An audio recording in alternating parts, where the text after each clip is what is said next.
Okay. Okay, so welcome everyone to READITATION, and today we're featuring the poetry of the spiritual path.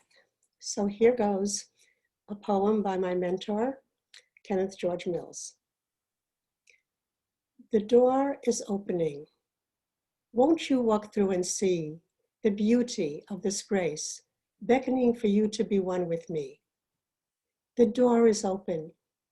The light it shines. The day is dawning beyond the mind. And if you find this fact, that love set free, is bringing you back into the arms where love is found, lover, beloved, one, unbound. And in this joy and in this might, may you find the grace, its power and the light to hold you fast in troubled seas. For in the dawn, love beckons thee. And may you find this fact at hand, that beauty clads you in the garment that is worn and blessed as human. Okay, everyone. So welcome to, we have fallen into the place where everything is poetry. And in this time that's so difficult and so challenging, oh my God, it couldn't be more challenging. We need the poets. We need the poetry. It is essential. The poets should be getting all the COVID vaccines, because the poets are the essential workers. So I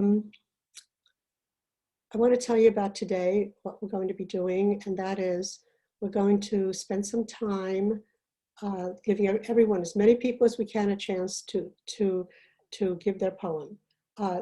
When you give your poem, you'll have 3 minutes. Now, I know that might sound little for some of you, or maybe it sounds long for others, but 3 minutes is really plenty. It really is. I asked you not to bring too long a poem, like, you know, we're not going to read the Odyssey here. So if you could just keep your poem kind of minimal, and then that poem, and then you could for 3 minutes, you could do anything you want. You could speak about the poem and then read it. You could read it twice. You could just read it. You could just talk about poetry, whatever it is that you want to do. So we'll go through that. And we've put in some places where we could stop and have some input, some response to the poems, because it's so hard not to have a response. But we don't know, we'll see how much the timing goes. So we might stop after you do a poem and have like 3 people respond to it, and then go on to the next poem. Okay, is there anything else? Yes, I want to say about the timing, please don't be long-winded. If you are, know that you are taking the space of someone else. That's what happens when we go over our time. Okay, so I think that's it. So I welcome you, and I want to turn it over to my favorite poet, Ron Friedman.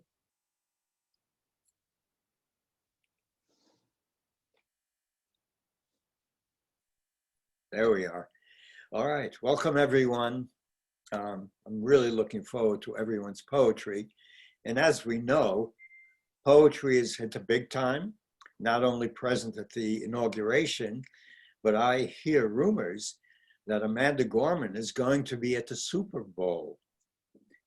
Once we've reached those 2 heights of culture, then we're done. We're done. Poetry is definitely in. Anyway, I wanted to start off by talking about, for each one of us, poetry appeared. There was an overflow which couldn't be handled by ordinary prose. And for some, it appeared gradually. There were clues from the beginning that this poetry was going to make itself known. And for others, like myself, it was really miraculous in its beginning. It was 10 years ago, as if a dam burst and the poetry started absolutely flooding through. And initially, I couldn't stop. But I wanted to read you 2 very short poems. And one of them speaks to a heart's desire right after the poetry appeared to make this poetry, this contact with what I call the muse. I'll speak a little bit more about the muse later on. She deserves a little more airtime, but it was amazing. So let me read 2 quick poems. One of them you may have already heard, but I really don't care because it's really so much of what happened at the initial appearance of poetry. It's called Give Me a Rhythm. Oh, give me a rhythm, a meter to sound that will carry heart's frequencies to all those about. Not just any pulsing that matches word to phrase, but that time signature that soul's chords will embrace. And sound a melody, a song so true that what you hear, you'll say, why, that's true blue. I know that refrain. I'll sing it with you anytime. There's truth and beauty and elegance refined. You know it, I know it, enough said in time. The timeless has struck a chord of a rhythm divine. That is my humble request, an instrument weathered, its essential song to be heard. And then one quick one here.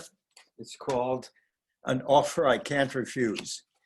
And this has to do with the fact that the poetry, when it comes, you really can't refuse it. When you're in contact with the muse, when the frequency is there, when that whispering grows so loud that you have to record it, this is called an offer I can't refuse. They say, stop writing so much. And I tell them, I can't. I have no choice in the matter.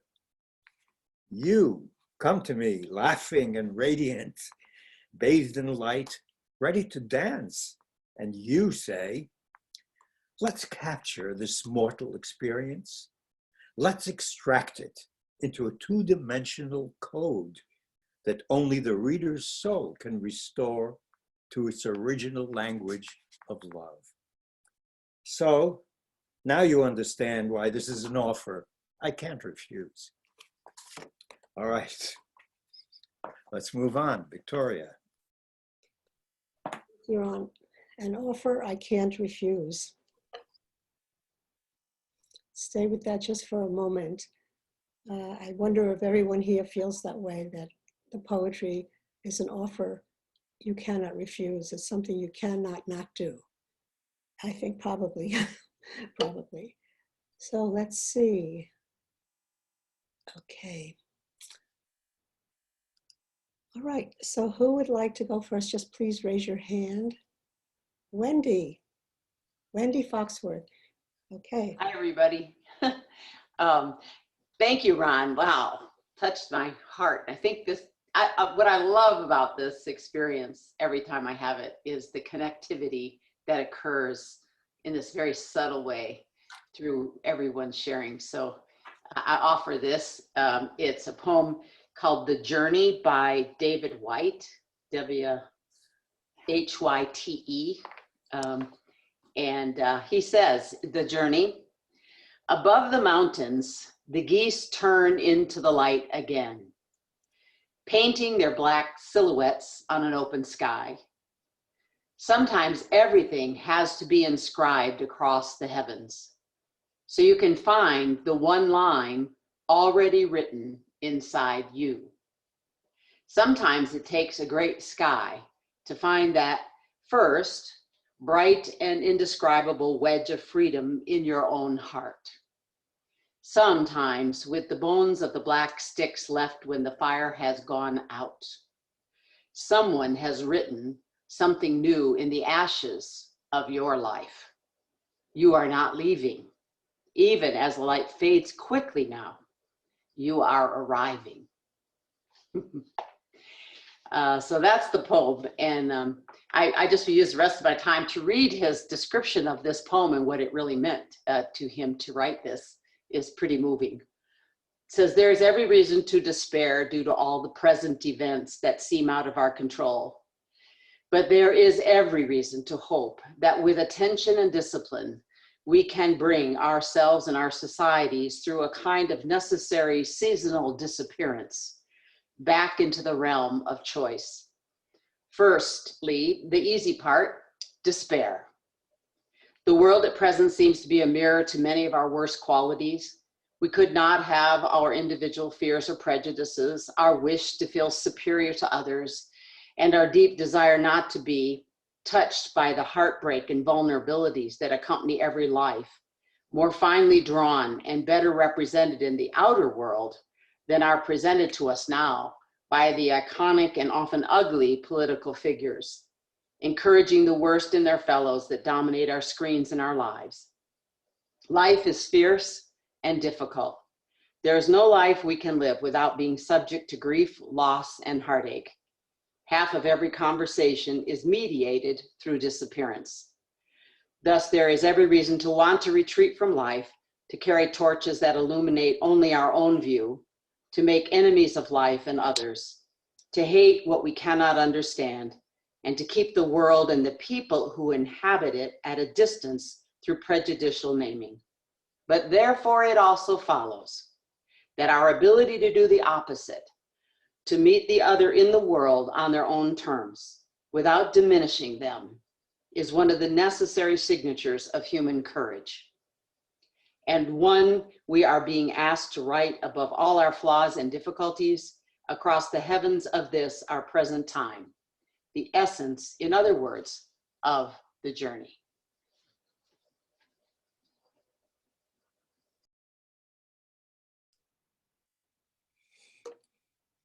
Thank you, Wendy. Thank you. I wish we could hear all those poems twice. Maybe we could come back. Okay. Okay, next. Carla.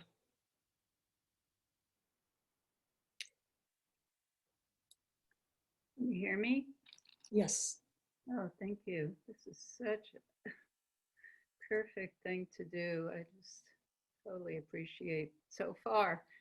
I'm in Dublin, Ireland. I'm in school, getting master's in fine arts and creative writing. And we had a class exercise about a situation, one of them that I wrote, and I'm going to read, is a stall in a mercado. And I lived in Ecuador, and it's sort of based on that. It's a story poem. How many steps? I keep forgetting how much work it is to get to sell one banana. Does the senorita at the market stall ever have cold feet thinking about how much to do to go from her home in the Andes Mountains to the cold floor at the Cuenca Mercado? I see her sitting on a stone floor with a woven blanket under the spread of bananas she has brought from her farm. How many steps does it take to collect 20 pesos? I pay the 20 pesos I pay for the 10 bananas. I keep forgetting how hard she works. She has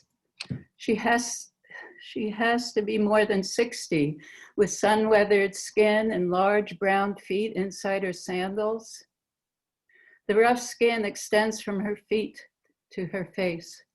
I want to give her some lotion, but I think it might not be the right thing to do in her culture. Did she wake up at 5? Did she take a bath of some kind? Did she feed her children? Did she eat some rice and beans or a banana? Did she make tea?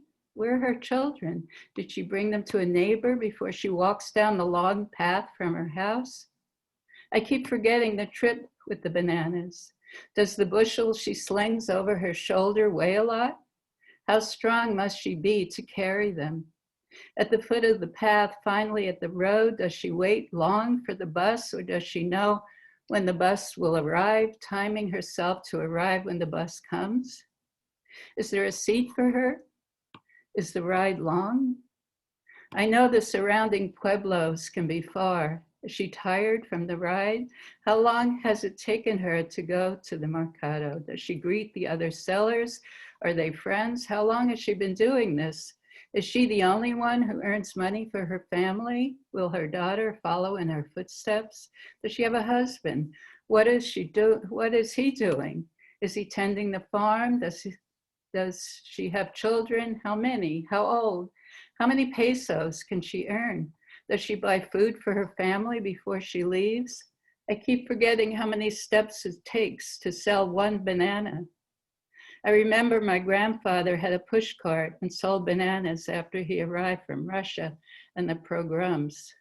I keep forgetting how many steps it took for him to get to sell those bananas. How many steps was it from Russia to Brooklyn? I don't want to forget.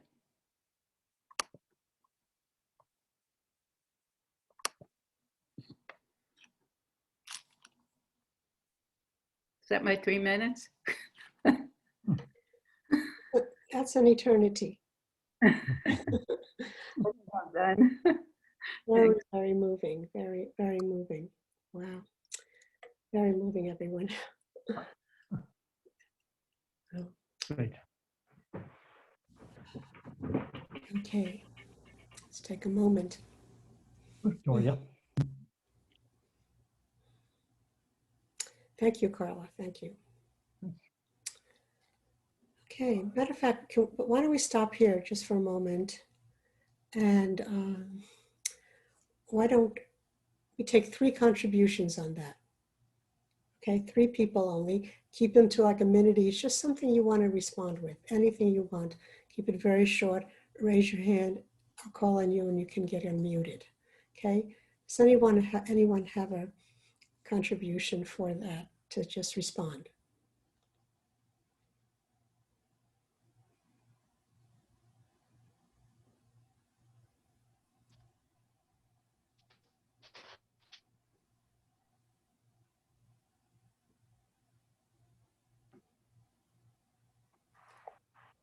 Okay, that's our response. Thank you for that response. I have something, On Victoria. it. Oh, Becky. That was so beautiful. Becky? And I was struck Hmm. by, can you hear me? Is there something else? Can you hear me? Yeah. I was struck by how the questions could evoke such compassion. And the way each question was felt about a story that was not completely revealed, but a curiosity through compassion. So it was really moving to think of this person's life and the writer's compassion in inquiry and questions. Thank you for that beautiful reading. Thank you, Becky. Yes, I feel like tears behind my eyes, somewhere in there, definitely. Okay. Anybody else? Sorry, I have to get back to gallery view. Anybody else want to say a comment, or should we just go on? I'll just say that in the end, I just was struck by the fullness of the space I experienced with, I don't want to forget.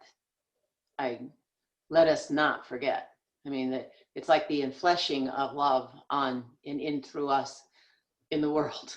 It has to come to be and have to be willing to look at it all and how it really is.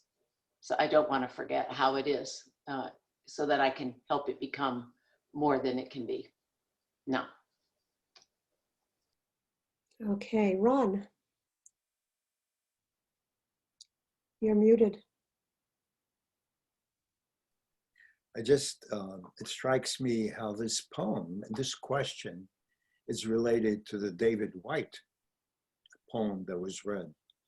They both have to do with an encounter with authenticity of each other, of the mystery.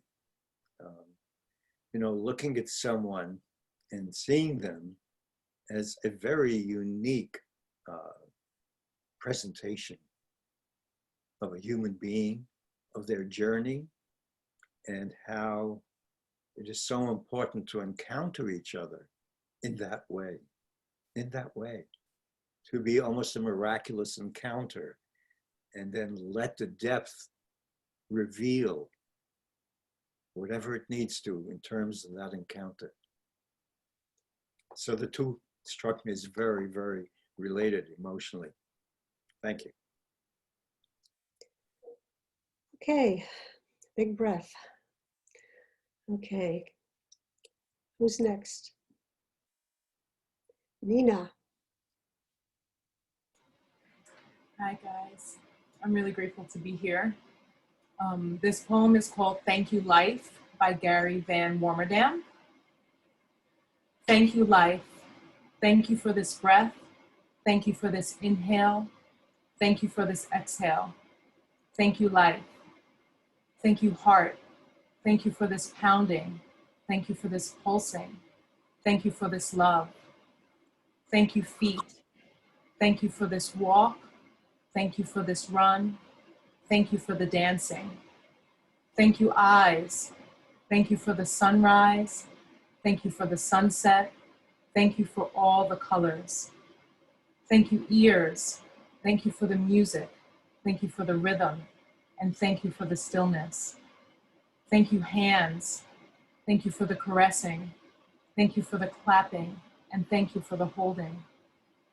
Thank you mouth, thank you for the nourishment, thank you for the wine, thank you for the kisses. Thank you nose, thank you for the flowers, thank you for the pines, thank you for the sniffles. Thank you arms and shoulders, thank you for the carrying, thank you for the burdening, thank you for the hugging. Thank you voice, thank you for the expression, thank you for the word, thank you for the gift of creation. Thank you for this day, thank you for the light, thank you for the stars, thank you for the night. Thank you self, thank you for the laughter, thank you for the play, thank you for you. Thank you for the emotions, thank you for the joys, thank you for the tears and sorrows, thank you for the richness, thank you for the abundance that is, thank you for the abundance that is given. Thank you for so many experiences and so many things. Thank you for this dance. Thank you, life.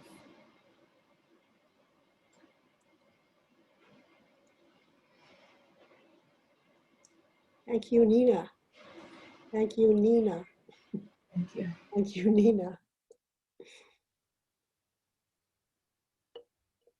Okay, Ron, do you want to come back in now? Do you want to say a few words before we go on? That was beautiful.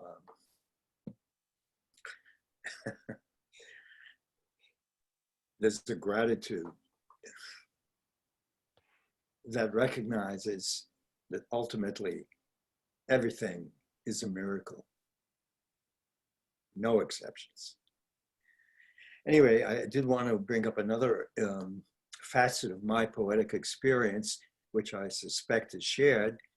I heard it in some of the previous poetry, and that is the issue of questions, especially questions that don't have immediate answers. Those are wonderful questions, and I regard them almost as entities which go out into an unknown dimension until they come back, they come around, and somehow they find an answer. And to that, I have a brief reading from Rilke, which some of you may know, but I love this so much. I beg you to have patience with everything unresolved in your heart. Everything unresolved in your heart. And to try to love the questions themselves as if they were locked rooms or books written in a very foreign language. Don't search for the answers. Don't search for the answers, which could not be given to you now, because you would not be able to live them. And the point is, to live everything. Live the questions now. Perhaps then, someday, far in the future, you will gradually, without even noticing it, live your way into the answer.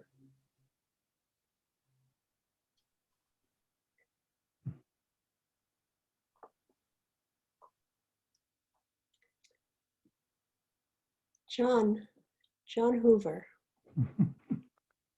Unfortunately, I'm going to have to leave after this.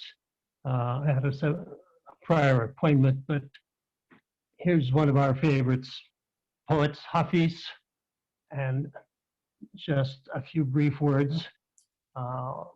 He's always a surprise, unique, humorous, and a wonderful spirit. I never tire of reading his words. This is called You're It. God, disguised as a myriad things and playing a game of tag, has kissed you and said, you're it. I mean, you're really it. Now, it doesn't matter what you believe or feel, for something wonderful, major league wonderful, is someday going to happen. God bless. Have a wonderful day. Thank you, John. Hafiz. Thank you. Okay. Right. Another contribution, Karima.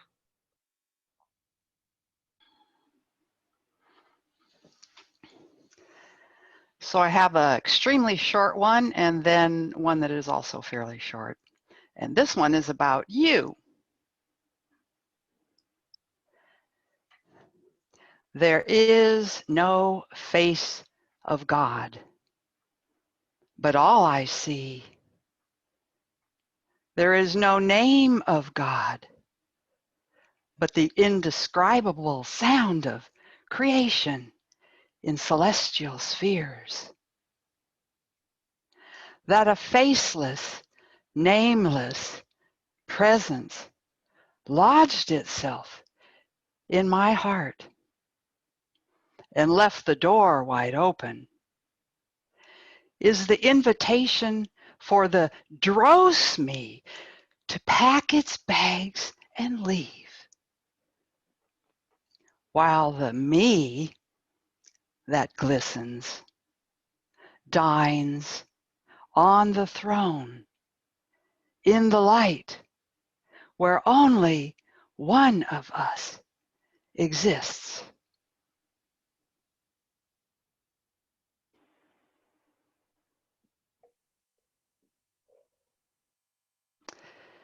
And this is to the beloved,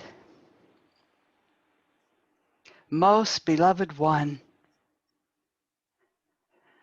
Our hearts are like magnets. We meet in that place where I am losing myself in you, and you are losing yourself in me. And only one of us is doing this dance. And it doesn't matter who. Joy has no name and no boundaries. I stub my toes climbing the steps to you. Joyfully I bruise them. Even when I put on my finest dancing moccasins, I scuff the toes. Am I not lifting my feet high enough? How high are you, really?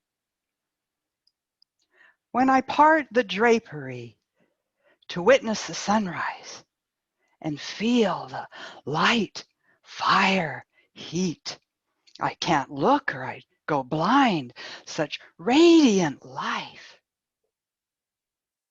But I feel your touch through the window, and I hear you whisper. Your attempt to move towards me is moving you away. Be still. Hold your breath for a moment. Feel me. My beloved, you whisper that I am you. I needn't look for you. So I let you place your morning sunlight kisses on my cheeks. And my heart yields to the glow of our oneness.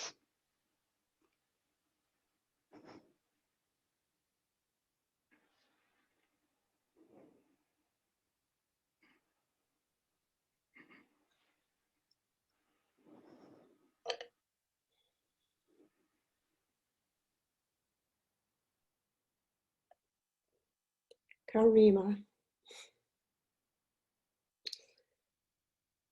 Whoa.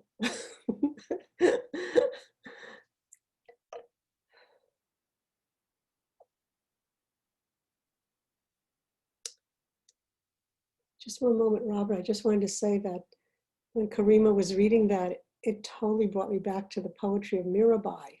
I don't know if any of you know that poetry. We all, in Vista, we did a wonderful 90-minute performance of Mirabai's poems, and the longing poems, and you know, just unbelievable, and her looking for that beloved always, and for her in the form of Krishna. But anyway, that was extremely beautiful, and thank you. Robert Levine. Hey, it's so good to be here and good to be here with all of you.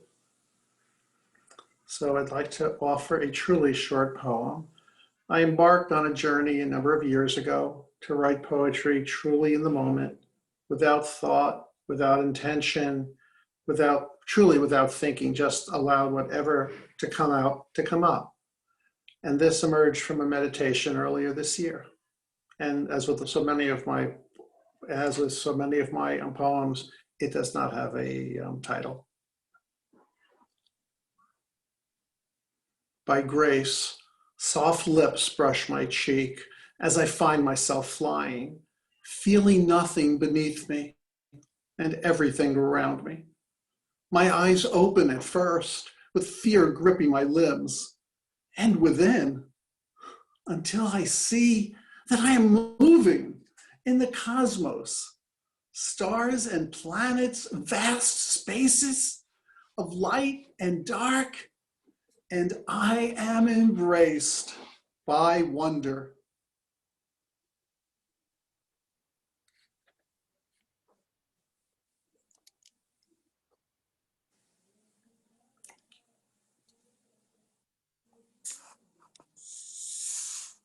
Is that all we're going to hear, Robert? Any more? Can you do that again? Sure, happy to. Yeah.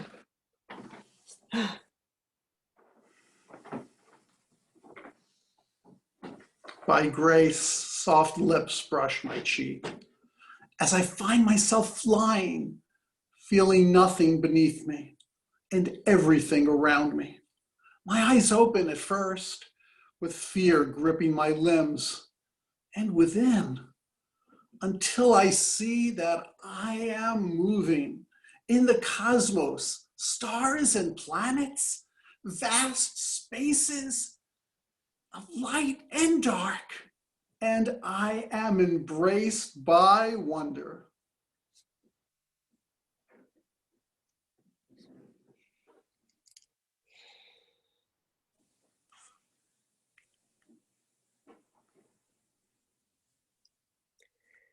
Wonderful, wonderful, full of wonder.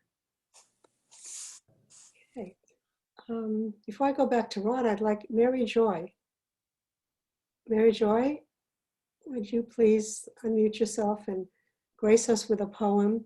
Mary Joy and I are both students of our teacher, Kenneth George Mills, mentor. Mary Joy, a much longer student than I. much, much, much more advanced student. So we'd like to hear her poem. Yes, I did bring 2 poems of Dr. Mills, very short. When I think about writing poetry, I think about the day that I met Dr. Mills, because I was writing a lot of poetry at the time, and I'd also done a drawing in a workshop, one of these wonderful California self-discovery workshops, maybe a week or 2 before I met him. And I was invited to an open house to meet this man. He's a Canadian poet, speaker, musician, conductor, designer, artist. A lot of people called him a Renaissance man. And when he started to speak, my goodness, he used the image for my drawing. And then a little later, he used the image from my poem. And I thought, what is going on here? And by the end of his beautiful, beautiful speaking, he had, without using words exactly, told me the answers to some of the deepest questions I'd ever had. He spoke directly to my heart. And so going back to an earlier theme we had here, I'd love to give 2 short poems about gratitude. One, I often say as a grace at meals or anytime, Thanksgiving, and it goes, we thank thee, O God, the self, divine, for, oh dear me, no, where's this going? Sorry. We thank thee, O God, the self divine, for filling our treasury with blessings to embrace all the humankind. We know that thy substance infinite flows from the fount of light. And we thank thee for all our talents to praise the unseen and seen in life.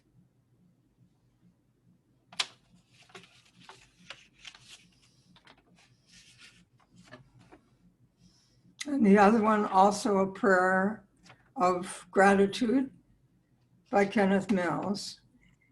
God, we thank thee for thy light that enables me to be all right, knowing well thy loving care that is omnipresent everywhere. Knowing God, where can I be other than one as he? Knowing God, he is the light that enables me to be his. I am as light. Omnipresent God of light, where is a me when thou art all and known as light? Thank you. Thank you, Mary Joy. Thank you very much. And want to say that Kenneth Mills' unfoldments often were in poetry that went on for an hour and a half. Spontaneous poetry coming out for an hour and a half, all on the non-dual standpoint, with incredible references to words and images, like a musical composition, because he is a musician, was a musician. So that's another time, right, Bob and Noel, another story. And speaking of Bob and Noel, Bob, I hear there's a poem, a Bob poem. Who would know? Did anyone? I didn't know Bob was a poet. Bob didn't know he was a poet.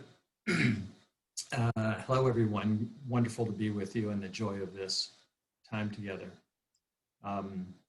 So this morning at 4:30, when the 69-year-old bladder said I had to go to another room, came back, thought I was going to go to sleep, but damn it, Ron, the poem showed up, and I couldn't go back to sleep. And then a large flock of monkeys came in my head and said, oh yeah, that poet thing today with Victoria and Ron is on. And and the monkeys said other things. They were thinking about the 3 Wednesdays in January as the recent 3 Wednesdays will be called in future history. A day of great unrest, fear, anger, and frustration. Another Wednesday of consequences being shown to the nation for actions. And the following Wednesday, when a beautiful young poet spoke to a beautiful poet, gave a beautiful poem to the nation. And so all these monkeys are going around in my head and said, well, you're obviously not going back to sleep. So I got up and wrote, I didn't write anything, Bron, the poem just was there. And I scribed it for the poem. The first poem I've ever written down, actually. It's called A Way Forward. A Way Forward. In the darkness of today, a spark of light. Into man's fear of instability, light brings a stabilizing calm. Fear becomes frustration. Frustration becomes anger. Anger seeks and finds more anger and more fear. The frustration, fear, anger moves from hearts to the town square. Yet light is still there. A sliver, a kind glimmer. In the square, they gather to amplify the cause, diminishing light to cloud ever-present love. But the spark of light persists. Light, forward. Love, forward.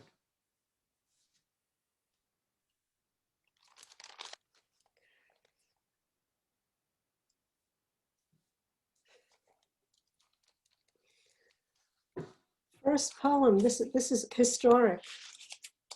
First Bob Warner poem, definitely. Bob, that's beautiful. We're probably all there before, but I listened this time. Thank you. Exactly, exactly. Maybe we can pause here for a minute and ask the question, because somebody mentioned how did, for me, to ask you, how did the poetry start? Like, did people, like I know Ron's story, which is unbelievable what happened. I mean, I've known him for 56 years, and just suddenly one day poetry was coming out. Suddenly one day I'm living with Hafiz in the morning, like at breakfast, and I mean, I'm going to having dinner with Rumi. I mean, I don't get it. So I just wonder if anybody would like to just say, how did this start for you? Again, keep it about a minute and a half. Okay, Robert, yeah, what happened? I've always had a funny relationship with my poetry. It actually came very early on. I just started writing poetry probably in high school, when a lot of people do, because I've always been writing since I can remember. I've always been writing, but I've had an odd relationship with my poetry, to where there was a gap of a good 15 years when I wouldn't write a single poem. I thought it was all gone, and then suddenly it just popped up again.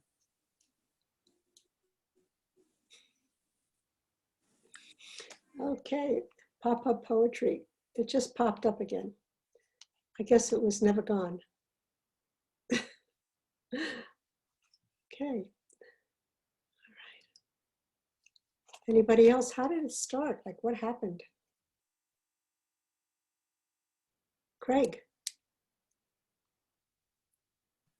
Mute myself. It's a good question. I don't know if I remember liking poetry when I was young, but honestly, I think it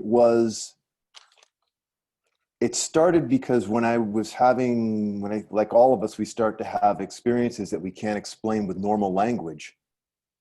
And I was searching for a way to express that, and it came out in the way that sounded kind of, I don't know if I would consider it poetry, but it didn't sound like normal speaking. And then it just felt good, so I kept doing it.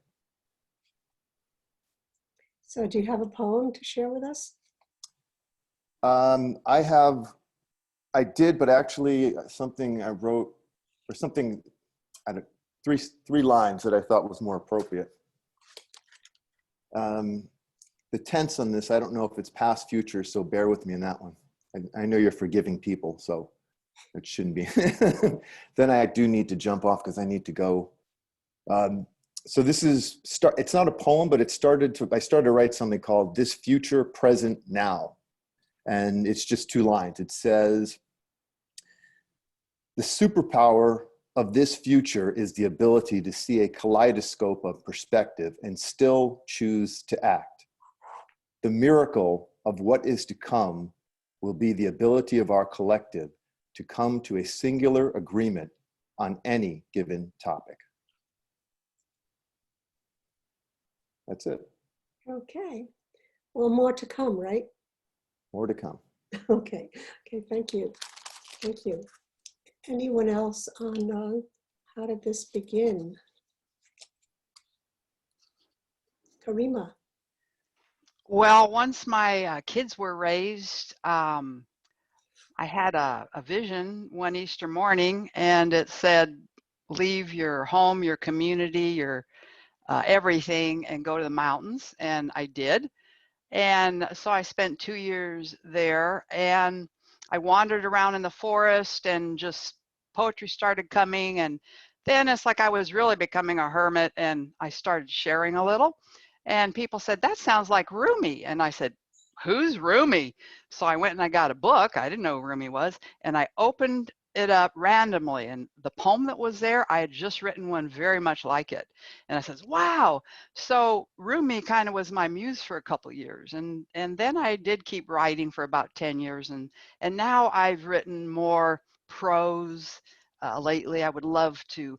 And all of my poetry just comes in the middle of the night, and I write it, and I don't edit it. That's how it is. I've tried editing, and it's like, no, it takes stuff out of it. But anyways, so yeah, it was a very interesting beginning. Thank you. Yes. Wow. No editing. Yeah, I know Ron has done 2 books and they're very easy to do. There's no editing. It's so just spontaneous. It's just something that moves through us. And, you know, there's that statement, don't be a poet, be the poem. I always think of that when I hear these poems. I feel like I'm hearing the poem. I'm not hearing a poet writing a poem or a poet sharing a poem. I feel like, you know, this. It has nothing to do with us. We're the vessel or the portal, and it just, well, like what happened to Bob this morning. That's what struck me, Karima, because I look at this and I realize there's only one word that I struck through. It was all just there. Nice. That's spirit. Yep. You'll be used. Okay, Ron, do you want to come in this and then we can have a few more? Yeah, let me actually switch a little bit. The poetic sensitivity does respond to the world. It responds to so much that we don't understand and still persists. And it responds. So let me read one response.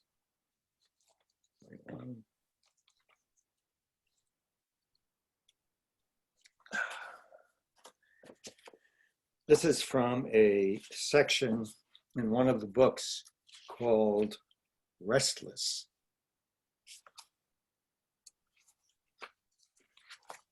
It's called Responsibility.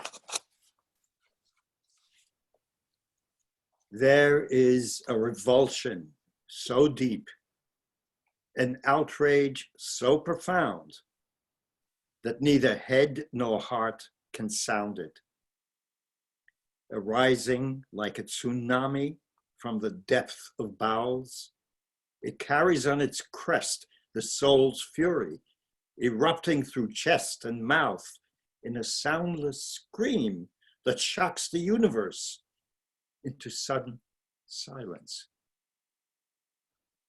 We have not learned yet to collapse in disbelief at our timeless ability to murder God before us. Eyes of each other clouding in death's throes, unwilling to maintain vision in the face of brother killing brother. What demonic possession can so quickly erase spirit's lasting endowment, infusing red life's pulsing with a haze so poisoned that converts us into creatures below our darkest imagining? Let me continue here. From act without to thought within, our cultivated distance proves no safety from ourselves. No safety from ourselves. We kill the eyes of conscience and claim innocence from what lives behind a curtain drawn over the possibility that that darkest hell could live somewhere within us.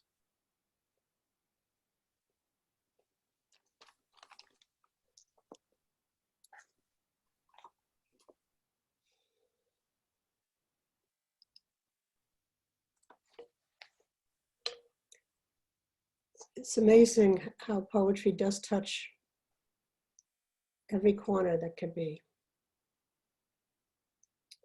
Every corner. Reminds me years ago, I was reading, I was in one of my semi-demi states, you know, being whatever was happening, and depressed, you know, lonely, the usual. And then I was reading this book called something like, there was a book on the brain, on the left and right side of the brain, and the different corners of the brain. And it wasn't doing much good. It really wasn't. I just was reading it. I was trying to focus, you know. And then I had a Rumi book next to me, and I picked it up and I read one poem. It was like 4 lines. And I was on my knees sobbing. On my knees within minutes. Completely opened perspective, understanding, just done. And so that's the power. I mean, it's unbelievable power that can shift us, you know, into authenticity, just like that. You know, it's really, it's remarkable. Okay, Anne-Marie Harmon, would you like to grace us with something?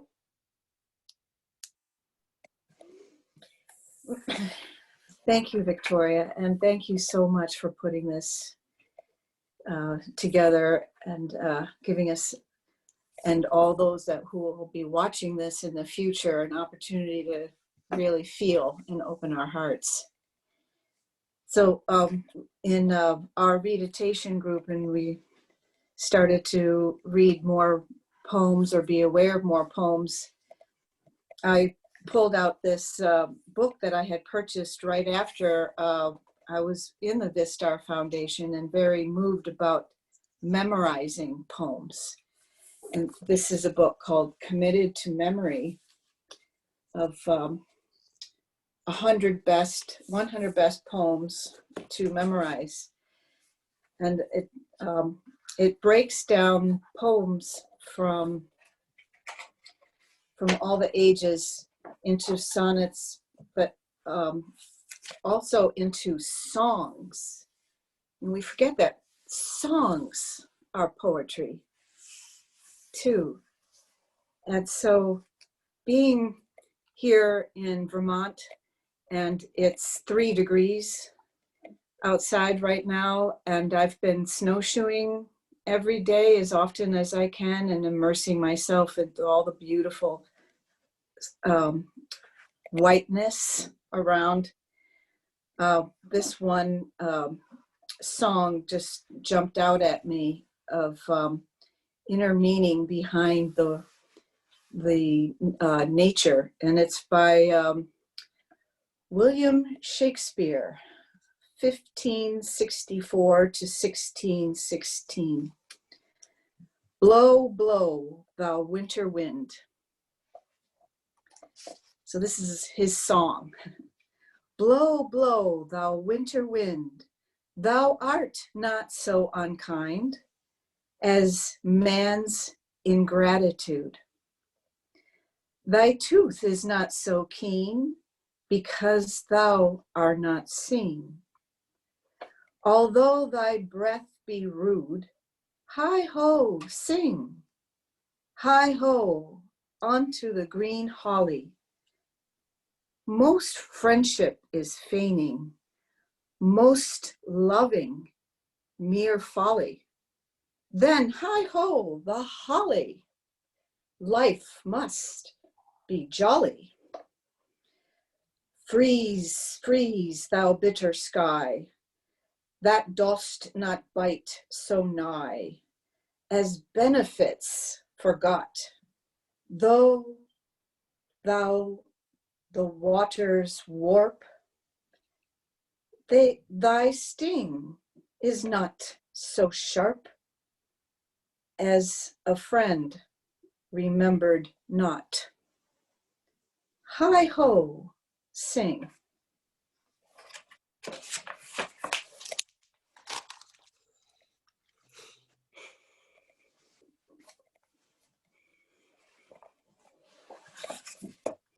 The most poignant part of this poem that touches me is that the bite of freezing cold to him is not as bitter as the sting of a friend that's not remembered.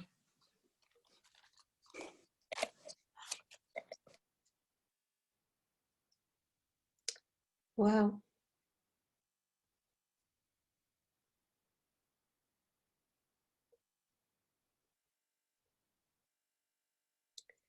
Very nice.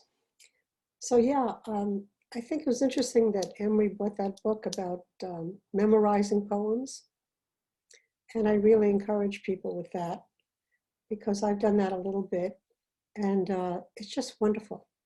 It just goes through your mind and goes over, over. And they say by heart. I know that by heart. And it's huge. It's just huge. Even a short poem, because my vision actually is to have all of you come back with your poems memorized with some Becky. Becky can do anything. She creates unbelievable things. So Becky, everybody has their poem memorized. They have incredible backgrounds. And then just say your poem like really with in your heart, from your heart, you know. And you know, if you miss a few words, I've done Rumi poems by heart and I've changed words and I don't think anybody went crazy. Rumi did not come visit me. Nothing happened. Nobody called me, nobody sued me, nothing. So even if you don't do it perfectly, you don't have to do it perfectly, but at least you know the poem by heart and you're saying it. And you're not saying just what you're feeling in the moment, like I'm speaking now. You're saying something that has gone in. Because all the poems that you're saying are so deep.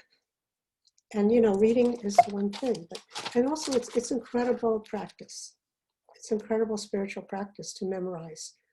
And there's something about that because you know it by heart. And if you saw nowadays poetry, the young people, it's not just poetry, it's performance, which means through the form. It doesn't mean not to, people say, I want to be authentic. That means boring and reading your poem and not knowing where you were and all that. That's not, I don't know if that's necessarily authentic, you know. What is authentic? And performance through the form, something that we can give to people. And, you know, do a program like that and then record it, and then it's wonderful. You can do a lot of things with that. So I'm asking you to consider that. I'd love to try that. I'd love to work with anybody who can memorize one of their poems really, really by heart, whatever it takes.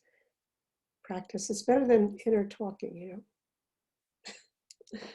Okay, all right, so let's see, has everyone had a chance here? Oh, Barbara, I'm sorry, Barbara, from the Capitol, the cherry blossoms. From the Capitol building.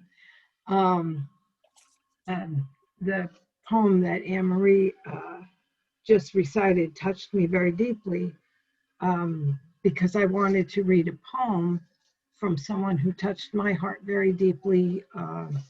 She wrote this poem in 1980, and her name is Jill Harker. And she was my very first introduction other than school, which is different in school. You're young and not so, at least me, I was not sitting still to listen. But Jill wrote this poem and it's called Almighty Life. Almighty life, I entrust all that is dear to me to this never failing, changing flow for this moment, knowing from experience such surrender opens me to freer, surer wanderings than I can desire or ask or strive for.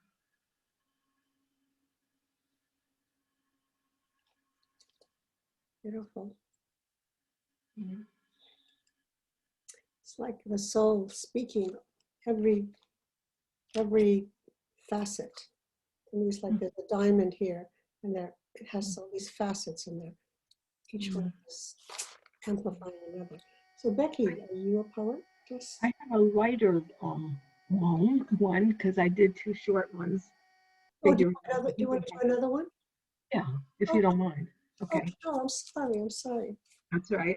So this is an unknown author, and I think I shared this on the poetry page. It's called It's Impossible.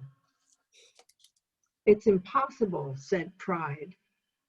It's risky, said experience. It's pointless, said reason. Give it a try, whispered the heart. Excuse me. That's a thrill for me. Thank you, Barbara. That would have been bad if I didn't have that. Okay, Becky. Jordan. Becky.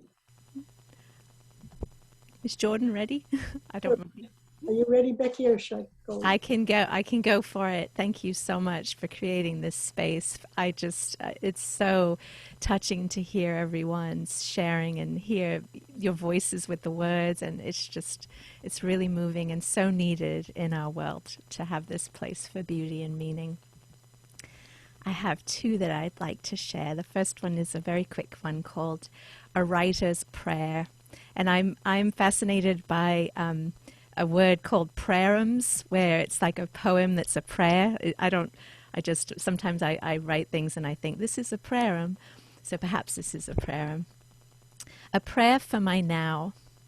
Help me to greet the world as I truly am, whole, enough, flawed, wild, open, and not how I wish the world to receive me, separate, good, perfect, tame, limited.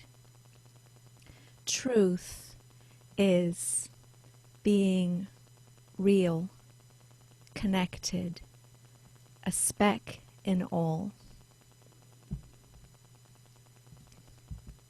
And my second one is dedicated to my family. It's called I Love Our Dirt.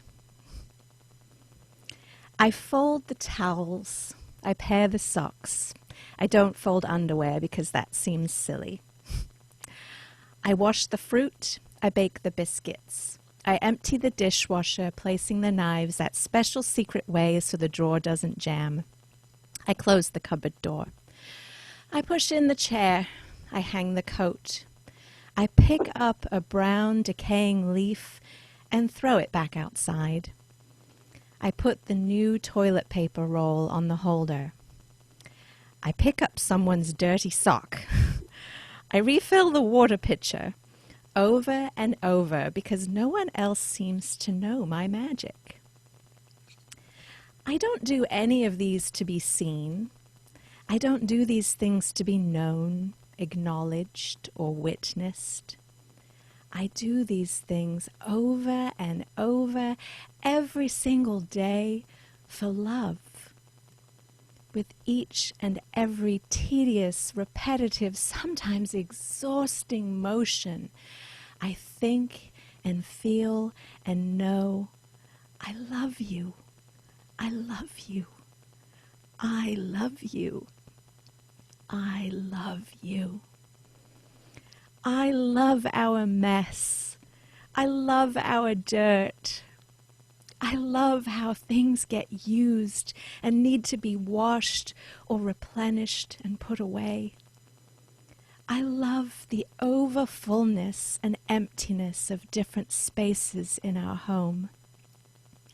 I love how you live here with me, together in this communal shelter, our home. And then, by some miracle, between the rotting leaf and the washing machine, I steal a few minutes to write this down. Writing is a way I love myself. I love how words attempt to capture my enormous feelings. And I love how I love these humans through countless acts of daily love, ripples of my own attention.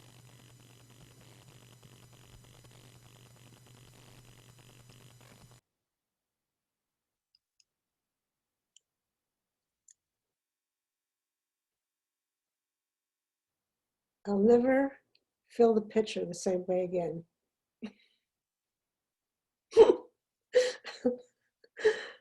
That was cool. Oh my God. Oh, okay. Wow. Thank you, Becky. Thank you. Thank you. Okay. Jordan, do you have one for us? Take us home. We are home, but. Yeah, I'm not sure I can follow that. That was terrific. So I do have an offering from Rilke. Is from the book is titled Book of Hours, Love Poems to God. He actually didn't refer to these as poems, he referred to these as prayers. So let's hear a prayer.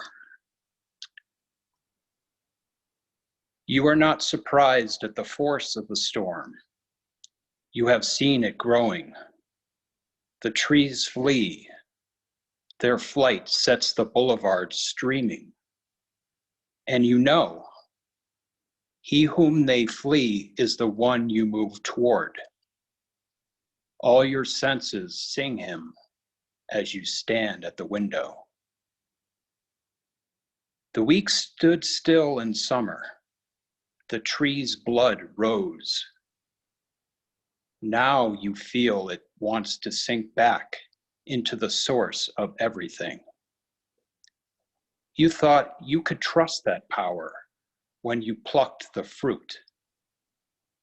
Now it becomes a riddle again, and you again a stranger.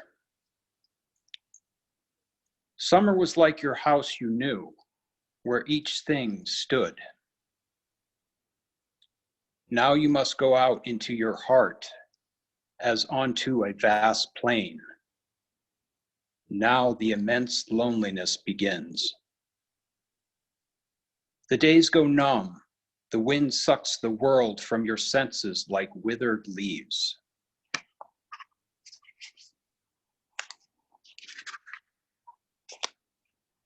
Through the empty branches, the sky remains.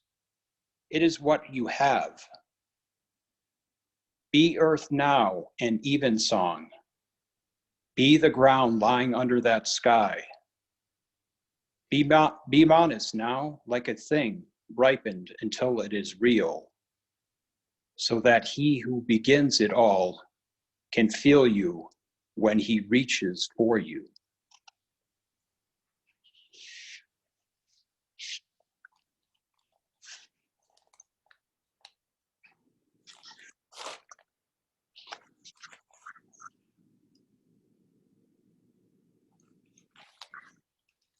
Okay, Jordan, thank you. Rilke, beautiful, beautiful, beautiful reading, very beautiful reading. Okay, and Noelle, I guess you and I are the only non-poets in the world. Oh, she disappeared. Poet. She is a poet. That challenged her, see. Noelle, it's not that bad. It's really not. Don't go away. Come back. Come back. Can you hear her? It'll be okay. Victoria?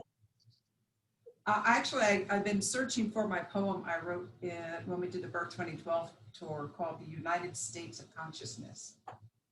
And haven't been able to locate it yet. So darn it. But I do have a poem. You said, what makes you write poetry? And sometimes it's just plain love. So I have something that I wrote to Bob, and I had it engraved and put on a silver plate. And up top, you can't see there, but that's our airplane we used to fly in. And we're both pilots. And so I did this 17 years ago. So you meet the old Bob, because this is what used to light his fuse, if you will. So it's called, doesn't really have it just starts. For me, the fun of flying is breathing rarefied air at altitude, defying gravity to adjust my attitude, flying adventures through unknown latitudes.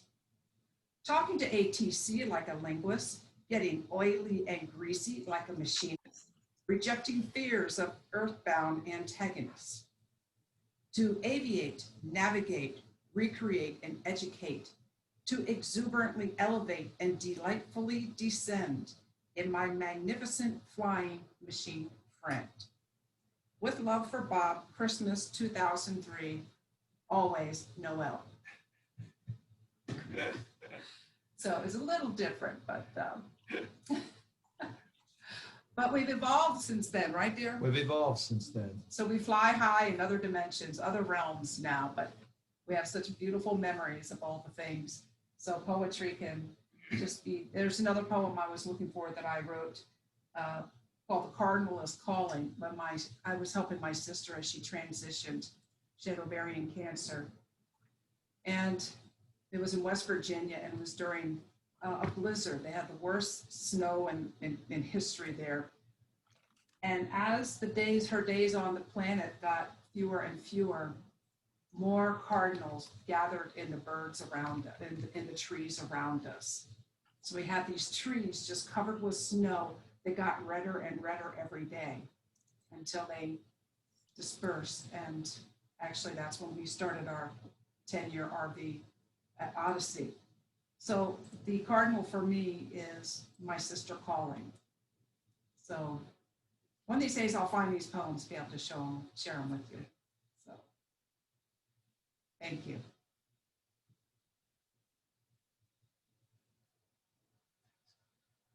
All for love.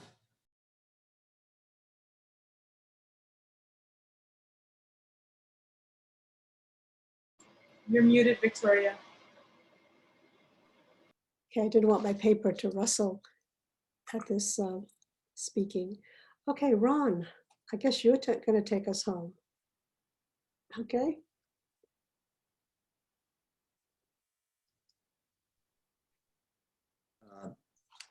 I think nature always takes us home. It sends messengers, and it is a message. Nature has everything within it. If we look at it, if we're open to it, it has every lesson we need. This poem is called Stormy Day.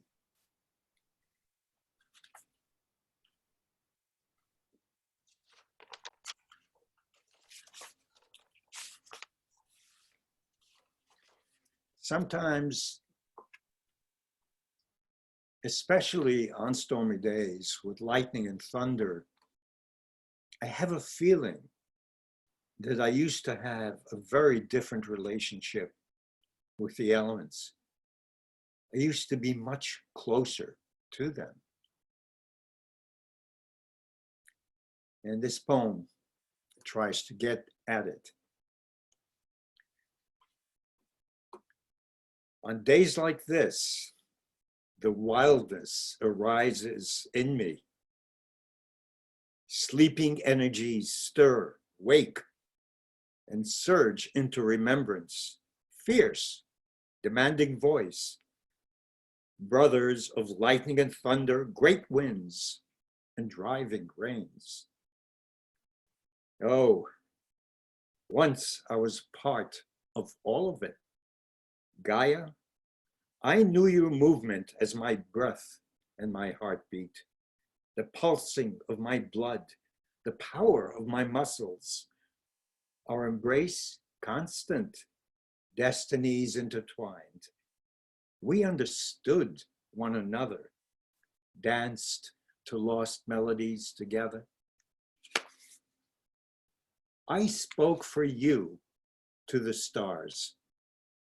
I hummed for you to the silence of space, bowed for you to the rising and setting sun. Oh Gaia, we were one. And so, let me finish with one more poem.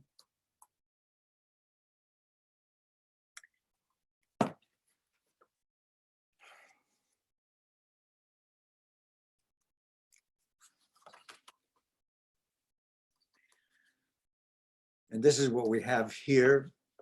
This is the poetry that we bring, our presence, our words, whether they rhyme or not. Our heart is always sending poetry out. This is called One Song.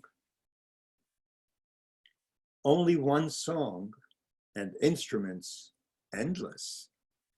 So don't be fooled by diversity's enchantment. Don't be fooled by diversity's enchantment. An endless orchestra sounding its chord.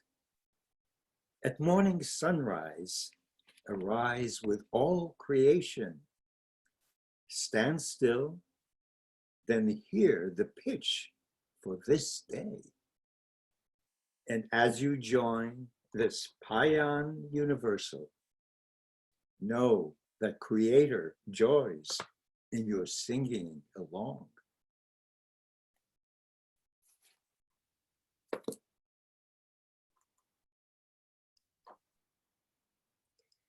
Okay.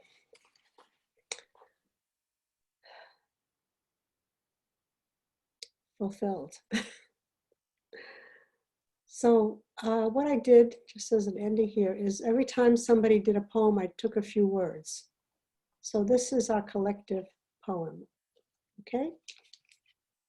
An offer I can't refuse.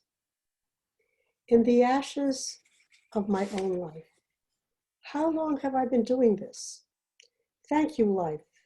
Love everything and live the answers now.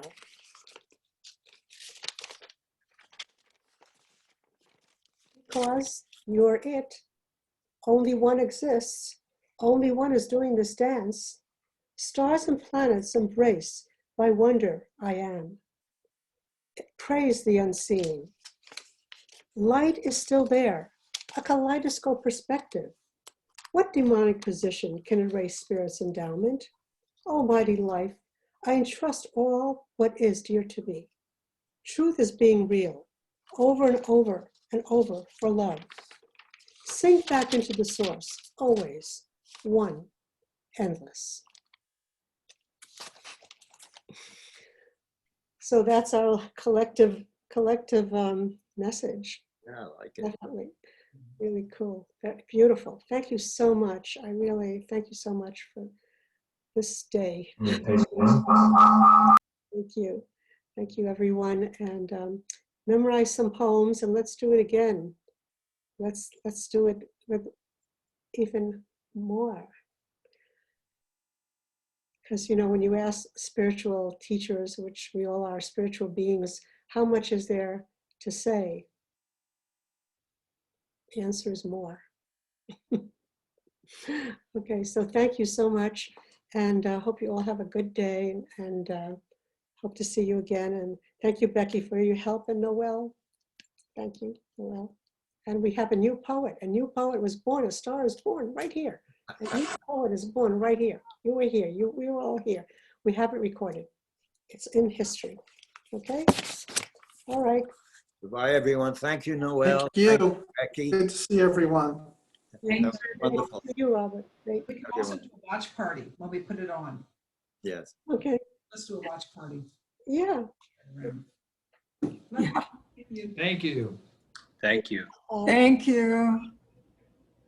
Awesome. Have a great weekend, everyone.